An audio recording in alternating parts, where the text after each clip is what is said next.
আসসালামু আলাইকুম ওরহমতুল্লাহি ওবরকাতুহ। বেরাদার ইসলাম, আপনাদের সামনে দরুদ ও সালাম না পড়ার ক্ষতি কি নিয়ে উপস্থিত হয়েছি। আপনারা সকলেই এই ভিডিওটা শেয়ার করবেন, প্রত্যেক আশেকে রসুলের কাছে পৌঁছিয়ে দিবেন।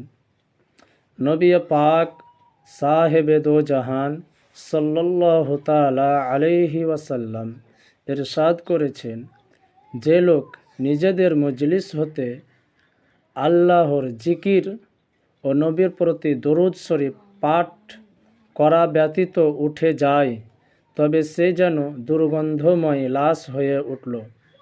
সোয়াবুল ঈমান 2 নম্বর খণ্ড 215 পৃষ্ঠা, হাদিস নম্বর 1570।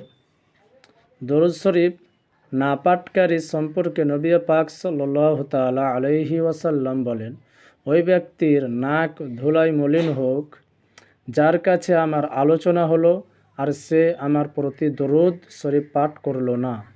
এই বিষয়ে সকলকে সতর্কতা অবলম্বন করতে অনুরোধ রইল। তিরমিজি শরীফ 5 নম্বর খণ্ড 320 পৃষ্ঠা, হাদিস নম্বর 3556।